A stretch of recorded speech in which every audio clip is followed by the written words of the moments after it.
Hi, this is Chris Peterson, host of the Penny Forward podcast. The Penny Forward podcast is completely produced by blind-owned businesses, including Taylor's Accessibility Services. Find her web hosting services and accessibility consulting services at taylorarndt.com. That's TaylorArndt.com. Also, we appreciate you listening to the Penny Forward podcast. If you appreciate us, we hope you'll consider providing a small donation to our tip jar to make this podcast possible. It only costs a small amount per episode to produce the Penny Forward podcast, and your assistance will be greatly appreciated. Again, thank you for being a Penny Forward podcast listener. Welcome to the Penny Forward podcast. Penny Forward is a community of people who are blind, their families, and friends who share an interest in financial independence. Visit pennyforward.com to learn more about who we are and what we do. Join us now as we get to know people like us who are working towards their own success. Here is your host, Chris Peterson. My guest this week is Lindsay Yazzolino. She is an expert in neurocognitive science and public transit accessibility, in other words, brains and trains. She is totally blind. She has a degree from Brown University, and I'm going to let her tell you all about herself. But Lindsay, thanks for being here. Thank you so much. This is great. So, a burning question on all of our minds, because I think you're interested in this. Do blind people think differently than sighted people? Okay, so that's an interesting question because on one hand, we're all humans.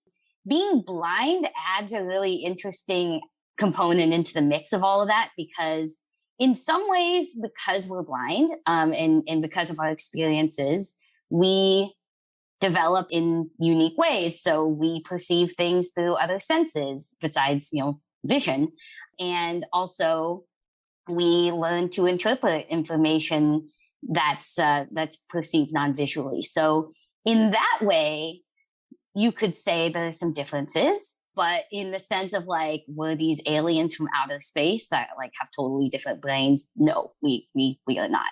And how did you develop an interest in this type of thing? Oh, it's a good question. So when I was growing up, I've always been totally blind, and I was always intrigued by certain aspects of how my own mind works. I've always had a good memory for things like numbers and names and just recalling conversations verbatim. And also just, having more of a sense of imagining what things looked like non-visually and what things felt like and sounded like. And just other things that weren't obviously because of blindness, but stuff like, why is it that I have perfect pitch? And just all these kind of things about my experience. And some things are hard to put a finger on, but there were certain experiences I had that I always wondered about. And I always wondered, okay, how much of this has to do with me just being me? And how much of it also has to do with me being blind and how that plays into all the other parts of who I am. So I always was curious, but it was always one of those things that I just sort of took to just be a curiosity and didn't really go beyond that. So I went to college and I learned that cognitive science is a real field and that people study this stuff. And then a few years later, I ended up doing a study over at MIT. And it was a study where we looked at blindness and brain development and how that all works. And there's so many different elements of cognition that people have been looking at in blind people. And so for me, I just found that super intriguing because it related to my own life. But also, it wasn't just about blindness. It was also about wow, this is something, learning how the brain can be shaped by different experiences can really tell us about people's brains overall. So I just found it really cool. And that's kind of what drew me into it. Well, very cool. And the public transit side of things, then, it seems completely different. Yes. And yet I kind of get it, but how'd you get to be there? So the way I like to justify them being similar is that brains are networks, are giant networks, and public transit is also giant networks. But the way I got into it is I was doing neuroscience research for a while, and I thought it was all really fascinating and cool. And I met all these scientists, and not only did we study being blind, but we looked at how that actually plays into cognition. And so it was cool to bring that into science and to connect the scientific and blind communities. So I did that for a while. And then over time, I realized, as much as this stuff was really cool and interesting, I wanted to start doing something where I could be outside of the lab and actually doing something that was a bit more hands-on and more sort of, I hate to say real world, because cognition in the brain is very much real world because it's all of us. But I wanted to do something that was a little bit more applied and just something different. And meanwhile, I moved to Boston and I was taking the trains and I was geeking out because I was like, ooh, the red line, the newer red line cars, like they hum in the key of C sharp and the green lines are in the key of B and all these things. And so I was like, I want to understand the transit system. So as it worked out, I had a friend who told me that they were looking for somebody to work in the system-wide accessibility department. And I signed up and I went in and they hired me. So I ended up working there for like about 3 years. We'll get back to our interview in just a moment, but first... Do you know the difference between a savings and money market account? When you're in an unfamiliar financial environment and need help understanding the lay of the land, Penny Forward is here to help. We provide affordable one-on-one and group financial education programs that give you the confidence to get out there and achieve your goals. Visit pennyforward.com to learn more about who we are and what we do.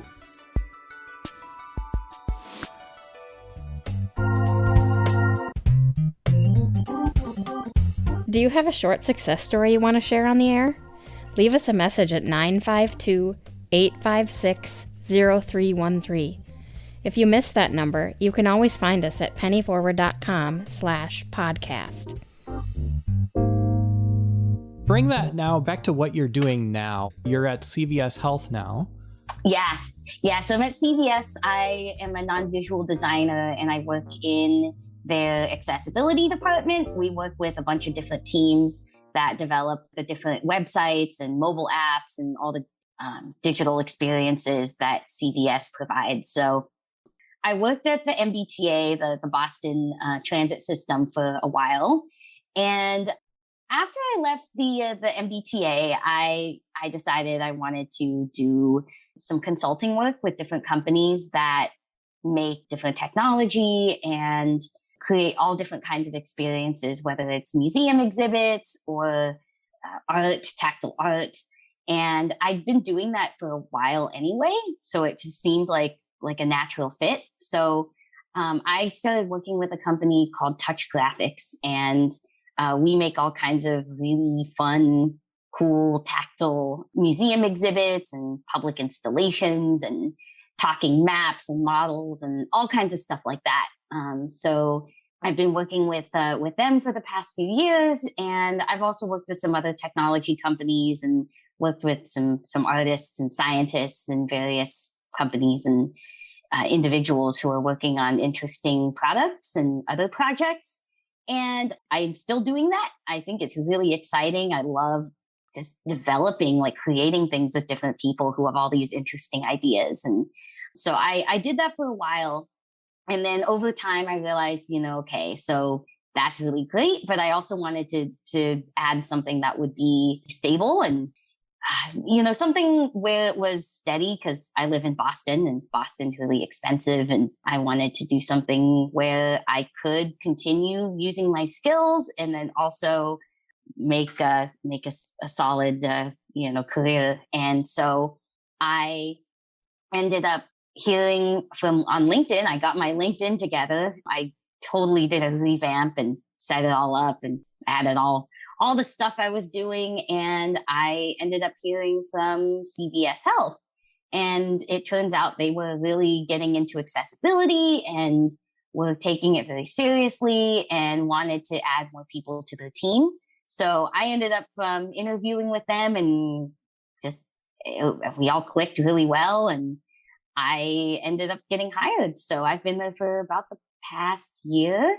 And it's really cool because this is like my first sort of hardcore digital accessibility position. And so I've gotten to learn a ton.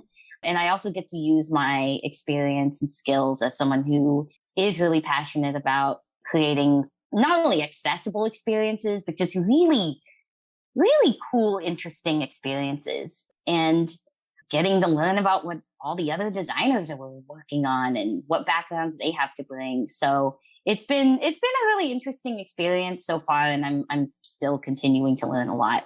So you've had a really diverse set of jobs. Did you have a plan at all, or did this all kind of fall together? And a follow-up question to that, do you wish, or do you think that having a plan would have made life different for you, or in retrospect, would you like to have had one? It's such a kind of a thought-provoking question for me, because the short answer is no, I did not have a plan. My plan was to follow the path of interesting opportunities. So I'm really glad I did that, because I feel like even though the trajectory I've taken hasn't been sort of cut and dry, it hasn't been necessarily typical, it's cool to be able to know stuff about science, and it's cool to know things about trains and brains, and I love to fly, so planes, but just all these different things, and to bring them together and just have this really awesome network of cool people and friends, and just, I totally wouldn't change that. I think it's been a really valuable thing. And I've also been really fortunate that so many opportunities have worked out. I did kind of think that, like, oh, I'm going to be an academic and I'm going to be a professor, I'm going to get a PhD. And that was kind of what I thought I was supposed to do, or that's what that sounded good. And I thought that's what I wanted to do. And then I realized, oh, I'm in academia, and that's not really what I want to do. I want to be able to be more of an extrovert and be doing stuff outside of a lab. And I realized there was a lot more that I wanted to do, in the sense that I just wanted a very different lifestyle. So then I kind of was just like, yeah, no, I'm just going to take opportunities. I'm going to learn from them. I think one of the things I would have done differently is, certainly there were financial aspects of what I did that I should have been more, that I wish I'd known more about. Like when I freelanced, I think if I'd been more careful about, how I was saving money or handling money, I think if I knew more about money, I think that would have saved me some stress. I think that, there are definitely lessons that I needed to learn, and I could only learn through making mistakes. I think having jobs where I realized that it wasn't a good fit, or there were certain aspects that weren't a good match, taught me a lot about myself. So I would say, there's nothing wrong with going and taking a non-traditional route to where you want to be. We'll continue our interview in a moment, but first... Hey, Chris and the Penny Forward team. So, an app that I like to use for budgeting and banking and financial management is called Mint. It's made by the same people who make TurboTax, QuickBooks, and all those products. I like it because it's very accessible and you can set up budgets for your different categories. The other reason I like it is because it will connect directly with your bank account, so you don't have to worry about missing transactions that you can categorize later. It's fairly accessible, although they've had some updates in the past that have made it inaccessible, but they quickly revert the changes. So it's a really good app to check out. And as another side note, if you own a business, I really like using QuickBooks. But those are some apps that I like to use for financial management. Do you have a favorite budgeting, banking, or investing app? Tell us about it at 952-856-0313. If you missed that number, you can always find it at pennyforward.com/podcast. With all of the different things that you've done, have there been accessibility challenges along the way that you've had to overcome or work around, and how did that work? Oh, yeah. Always accessibility challenges. I think it's hard not to find accessibility challenges. working in neuroscience was definitely had some challenges, because you're dealing with, people are looking at images of brains. And I tended to find myself doing more of the, helping to set up experiments and running experiments. And I think if I'd stayed in academia more, I would have had to figure some more of these things out. I think, focusing for me, it was more like the way I handled it was to really focus on the stuff that I could do really well. And for instance, I would write lots of scripts, MATLAB scripts for running experiments. And we'd have people come and they'd lie in an MRI scanner and do things like touch Braille, feel Braille while they're in an MRI scanner, or listen to sentences and do these different tasks that are engaging different parts of the brain, different circuits in the brain.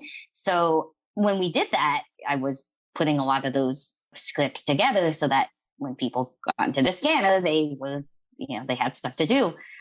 So I did a lot of the coding, I did a lot of the recruitment, and so there was a lot that I could do. But I think that definitely the parts that were really hard for me were like doing like literature reviews and searching for papers, because when you do a study, when you're running a study, first you need to see what's already been done. You have to see what research is already out there. So when it was time to do that, it involved a lot of like going on these scientific databases and downloading a million PDFs and then reading like a million really dry scientific papers. And so not only was it just dry and like I just didn't enjoy it. I mean, I enjoyed like some of it because, it was interesting research that was being done, but it was just all the work of like navigating inaccessible databases and then getting all the PDFs and just having to scan stuff and then keep track of all the facts and keeping that all straight, and then writing papers. Then you had to do all these citations and you had to keep track of notes and all these millions of papers that you've read. And, I did it for a bit, but it made me ask the question of like, do I really want to do this? Because I've had times where I'm like, okay, something is inaccessible, but I'm going to do it anyway. It doesn't matter. Like I will hit the wall sometimes and be really, frustrated if something doesn't work, but then I'll keep doing it. But for stuff like this, it was like, I don't want to do this my whole career. So it was actually a good thing in a way, even though I would want these challenges to go away. I don't want people to have to deal with this. But at the same time, I realized like I actually would like to do something different. So yeah, that was kind of one of my main accessibility challenges I remember from that. Working in public transit was pretty, I would say there were several people in our department that had disabilities. So there was definitely a lot of understanding within the department. And it wasn't too bad as far as accessibility challenges. But then I feel like afterward, it's been sort of a mix of like me being in corporate, in the corporate world right now, there's a lot of tools, quote unquote, that people use. And I say use quotes because tools are supposed to help you do something. They're supposed to help you get something done. But in this case, they are so inaccessible sometimes that they actually prevent me from getting things done, or, only allow me to get things done with very slowly or having to deal with accessibility challenges. So it's been a combination of that, but also having really great supportive team members. And that's helped a lot. And the end goal is to actually help to make these things better, which feels good because it's like, I can complain about this stuff, but it's not that I love having to make these things more accessible. It's not that I definitely don't want them to be inaccessible, but it feels productive to be able to help make them better. You mentioned financial stress, and this is sometimes Yes. a financial podcast. Yes. And I'm curious if you have learned anything through your work on cognition about how people relate to money or how people feel about money, anything related to money and cognition that you can tell us? I know that there's some interesting studies on the way people handle money as far as like handling risk. when they're in situations where you stand to gain something, whereas if you stand to lose something, and people behave very differently in those situations. It's been so long since I've read about this stuff that I don't remember all the conclusions. But now you're making me want to go back and look at that, because there's been a lot of studies on that. Maybe we can talk a little bit about learning yet, because you had to learn a lot of different things. You've had to make a lot of different changes, and that in its own way is kind of risky. How was that for you? And have you learned anything about yourself? Yeah. I mean, honestly, it's been really fun for me to make some of these changes, because I feel like part of what drives me is having new experiences and meeting new people. And I love it. Like, it's one of the reasons I love to travel. It's one of the reasons I like to go different places. And I'm glad to have worked with people in different fields and all of that, because it's a constant learning process. I think for me, I mean, there's a lot I've learned about myself. I think working in different kinds of environments has taught me about some of the ways in which I thrive and some of the ways in which I don't. When I was in academia, I thought, this is great because I love to learn. So obviously, academics are always learning stuff. So this is where I need to be. And then I realized, this is really cool. I love being around people that are excited about new stuff. And at the same time, I struggled because I needed some more structure. When I was in a lab, it was a lot of, come up with your own experiment, read papers, do all that. And it was so kind of nebulous for me after a while. It was so open-ended that I struggled because I didn't always have defined tasks to do. So I remember learning from that I really do need to have tasks. I need to define sort of outcomes. And that actually kind of indirectly made me realize that working on things like tactile graphics and tangible stuff is also really something that motivated me. I love sort of the idea of theory and developing new theories, but I also need to be able to put that stuff in practice. So developing tactile museum exhibits and actually sort of engaging our brains, developing things that engage our different experiences is something that felt kind of like the applied side of doing neuroscience. We'll hear the conclusion of this interview in a moment, but first, a brief word from our sponsor. Podcasts are more popular than they've ever been before, and you can be a part of the action too. There's a special interest podcast for just about any topic. If you have something to say, check out superblink.org. We can help you make your podcast sound awesome. That's superblink.org.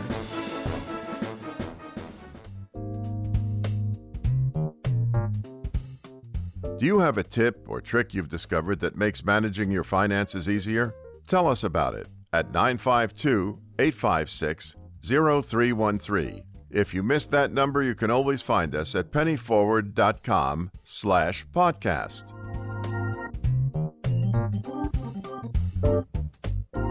I would like to know, is there any advice that you would want to offer to young blind people that are growing up and maybe thinking about what they want to do when they grow up and maybe are a little bit nervous?